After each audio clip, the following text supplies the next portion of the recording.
most of the time I go to the front of the bus. If I would have been through the windshield. I was very happy to be alive and that I wasn't at the front of the bus. On Thursday evening, a bus crashed into this home behind me on Henderson Highway. A passenger on board I spoke with says it crashed into light poles before narrowly missing these trees and eventually colliding with this house. He just slouched or kind of like dropped, and I don't know how he held it between those two trees, that he didn't hit the trees, but wow.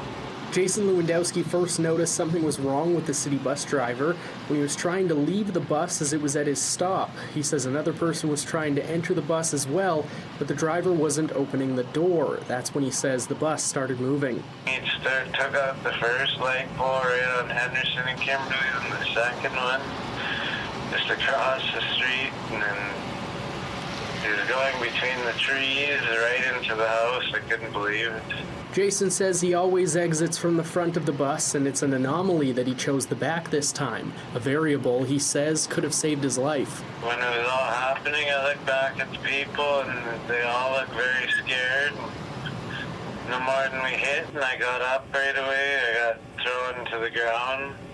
I was holding on to the railing and hit my head as I got thrown to the ground. And woke up, I got up to see everybody's blood all over the place. I couldn't believe it. And the railings were all busted up from the impact, and there's glass all over the place. Blood, lots of blood all over. My injuries, I got zero to what I've seen other people get. Like, I've seen people smash their faces right into the back of the seat, and I couldn't believe that. Well, what that would feel like.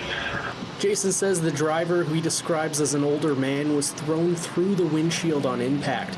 Romeo Ignacio, president of the transit union, says he's heard similar reports from transit operators and says although much about the crash is unknown, a fellow operator says he spoke with the driver afterwards and confirmed there was something wrong prior to the crash. The operator confirmed that he blacked out.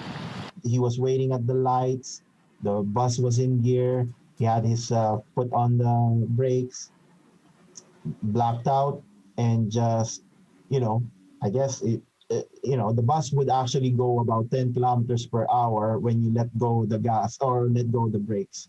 That's just, how it's like, right? Residents of the homes who were struck brought chairs out for the victims while emergency crews arrived. Investigations are ongoing into the crash. 8 people were taken to hospital, 7 in stable and 1 in unstable condition. Ignacio says the driver is now stable. In Winnipeg, Mike Albanese, City News.